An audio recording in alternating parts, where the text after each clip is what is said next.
Hi అండి, welcome to Sravani Muddana vlogs. ఎలా ఉన్నారు?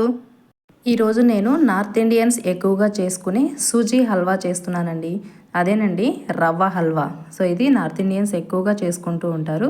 సో దీనికోసం వచ్చేసి మొదటగా ప్యాన్ పెట్టుకొని అందులో నెయ్యి హీట్ చేసుకోవాలి. సో ఇలా నెయ్యి అంతా కరిగించుకొని హీట్ చేసుకున్న తర్వాత ఇందులోకి ముందుగా కట్ చేసి పెట్టుకున్న కాజు అలాగే కిస్మిస్ని యాడ్ చేసుకొని ఫ్రై చేసుకుంటున్నాను. డ్రై ఫ్రూట్స్ ఎప్పుడైనా కానీ లో ఫ్లేమ్లో పెట్టుకొని సో ఇలాగా ఫ్రై చేసుకున్నట్లయితే చాలా టేస్టీగా ఉంటాయి. సో ఇక్కడ మనకి ద్రాక్ష అనేది బాగా పొంగుతూ అలాగే కాజు వచ్చేసి గోల్డెన్ బ్రౌన్ కలర్లోకి టర్న్ అయ్యి చూడండి, ఇంత బాగా వేయించుకొని ఇలా పక్కన పెట్టేసుకోవాలి. సో తర్వాత ఇందులోకి నేను ఇంకా కొంచెం నెయ్యి యాడ్ చేసుకున్నాను.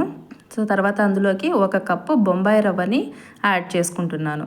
సో ఇలాగా బొంబాయి రవ్వ యాడ్ చేసేసిన తర్వాత సో దీన్ని వచ్చేసి బాగా కలుపుకుంటూ ఫ్రై చేసుకోవాలి. సో ఈ రవ్వ అనేది నెయ్యిలో బాగా ఫ్రై అవ్వాలన్నమాట. సో ఇలాగా ఉండలు అనేవి ఫామ్ కాకుండా సో కలుపుకుంటూ ఇలాగా ఫ్రై చేసుకోవాలి. సో ఇక్కడ మనం రవ్వ ఎంత బాగా వేయిస్తే హల్వా అనేది అంత టేస్ట్ అనేది చాలా బాగుంటుందన్నమాట. సో ఇక్కడ రవ్వ వచ్చేసి మనకి కొంచెం గోల్డెన్ బ్రౌన్ కలర్లోకి టర్న్ అయ్యేంత వరకు దీన్ని ఫ్రై చేసుకోవాలి. సో కొంచెం గోల్డ్ కలర్లోకి టర్న్ అయితే సరిపోతుందన్నమాట. సో ఈ రవ్వ ఫ్రై అయ్యేలోపు మీరు ఇంకా ఎవరైనా నా ఛానల్ని సబ్స్క్రైబ్ చేయనట్లయితే ప్లీజ్ సబ్స్క్రైబ్ చేయడం కోసం వీడియో కింద ఉన్న సబ్స్క్రైబ్ బటన్ని ప్రెస్ చేయండి. గంట సింబల్ని క్లిక్ చేసినట్టయితే కొన్ని నోటిఫికేషన్స్ వస్తాయి. ఆల్ అనే ఆప్షన్ క్లిక్ చేసినట్లయితే నేను చేసే ప్రతి వీడియో నోటిఫికేషన్ మీకు వస్తుంది. సో ఇక్కడ చూసారు కదా, రవ్వ అనేది చాలా బాగా ఫ్రై అయిపోయింది. ఇందులోంచి ఒక మంచి స్మెల్ అనేది బయటకు వస్తుంది అనమాట. తర్వాత 2 కప్స్ వాటర్ తీసుకొని ఇలా బాయిల్ చేసుకోవాలి. తర్వాత ఈ రవ్వలోకి కొంచెం యాడ్ చేసుకుంటూ కలుపుకోవాలన్నమాట. 1 కప్పు రవ్వకి మనకి ఇక్కడ 2 కప్స్ వాటర్ అనేవి బాగా సరిపోతాయి అనమాట. సో ఇలాగా కొంచెం యాడ్ చేసుకుంటూ రవ్వని కలుపుకుంటూ సో ఉండాలన్నమాట. ఇక్కడ ఉండలు ఫామ్ అయిపోతాయి వాటర్ యాడ్ చేసేటప్పుడు. ఆ ఉండలు అనేవి ఫామ్ కాకుండా మెదుపుకుంటూ కలుపుకోవాలి. సో ఇలాగనమాట. సో ఇక్కడ చూసారా, మనం ఈ హాట్ వాటర్ యాడ్ చేసేటప్పటికి ఈ రవ్వ అనేది బాగా ఉడికిపోతుంది అనమాట. సో ఉడికిపోయి మనకి ప్యాన్ నుంచి కూడా సపరేట్ అవుతుంది. మనకి కేసరి లాగా అవ్వదన్నమాట ఇది. సో ఇలా ఉంటుంది. సో ఇక్కడ చూసారు కదా, ఇక్కడ మనకి రవ్వ అనేది బాగా ఉడికిపోయింది. సో అలాగే వాటర్ 2 కప్స్ వాటర్ బాగా సరిపోయాయి అనమాట. తర్వాత నేను ఇక్కడ వచ్చేసి 3/4 కప్ వచ్చేసి షుగర్ తీసుకున్నాను. ఇదైతే మైల్డ్గా ఉంటుంది స్వీట్. ఇంకా ఎవరైనా ఎక్కువ స్వీట్ తినే వాళ్ళు అయితే సో ఇంకొక 2 స్పూన్లు ఎక్స్ట్రాగా షుగర్ అనేది యాడ్ చేసుకుంటే సరిపోతుంది. లేదంటే తక్కువ స్వీట్ తింటాము అనుకుంటే ఈ స్వీట్ అనేది సరిపోతుంది అనమాట.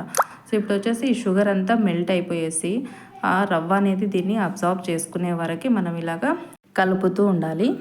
సో ఇలాగా మనకి షుగర్ అంతా మెల్ట్ అయిపోయేసి రవ్వ అబ్జార్బ్ చేసుకునే వరకు కలుపుకుంటూ ఉండాలన్నమాట. ఇక్కడ ఉండలు ఫామ్ అవుతూ ఉంటాయి అన్నమాట.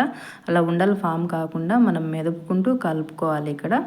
సో ఇలాగా మొత్తం షుగర్ అంతా కరిగిపోయింది చూడండి. సో ఇలాగే పల్చగా ఉంది కదా, ఇదంతా మరి రవ్వ అబ్జార్బ్ చేసుకునేసి సో ఇలా ప్యాన్ నుంచి సపరేట్ అయిపోతూ ఉంటుందన్నమాట. అంటే మనకి ఇక్కడ పర్ఫెక్ట్గా హల్వా అనేది రెడీ అయిపోయినట్లే. చూసారా, ఇక్కడ ప్యాన్ నుంచి సపరేట్ అవుతుంది. సో చూసారు కదా, ఈ స్టేజ్లో మనం ఇప్పుడు వచ్చేసి డ్రై ఫ్రూట్స్ యాడ్ చేసుకొని అలాగే కలిపేసుకోవాలన్నమాట. సో అలాగే ఇందులోకి మీకు నచ్చితే యాలకుల పొడి కూడా యాడ్ చేసుకోవచ్చు. సో నేను ఇక్కడ వచ్చేసి అప్పుడప్పుడే ఫ్రెష్గా దంచుకున్న ఒక 3 యాలకుల పౌడర్ని యాడ్ చేసుకుంటున్నాను. సో దీన్ని కూడా ఒకసారి బాగా కలిపేసుకోవాలి. సో మొత్తం దీనికి రవ్వకి పట్టేటట్లు కలిపేసుకున్న తర్వాత దీన్ని ఇంకా సర్వ్ చేసేసుకోవడమే. ఈ హల్వా వచ్చేసి బయటలో డ్రై ఫ్రూట్స్ తగులుతూ సూపర్ టేస్టీగా ఉంటుందన్నమాట. హల్వా వచ్చేసి చల్లారే కొద్దీ పొడిలాడుతూ వస్తుందన్నమాట. చాలా అంటే చాలా టేస్టీగా ఉంటుంది. సో ఇలాగా మనం సర్వింగ్ ప్లేట్లోకి తీసేసుకొని సో దీనిపైన మళ్ళీ కాజు కిస్మిస్తో గార్నిష్ చేసుకుంటే ఎంతో యమ్మీగా ఉండే సూజీ హల్వా రెడీ. సూపర్ టేస్టీగా ఉంటుంది. మీరు కూడా ట్రై చేయండి. సో అలాగే మీకు ఎలా కుదిరిందో కమెంట్ చేయండి. సో ఇలాంటి మరిన్ని రెసిపీస్ కోసం ప్లీజ్ సబ్స్క్రైబ్ మై ఛానల్.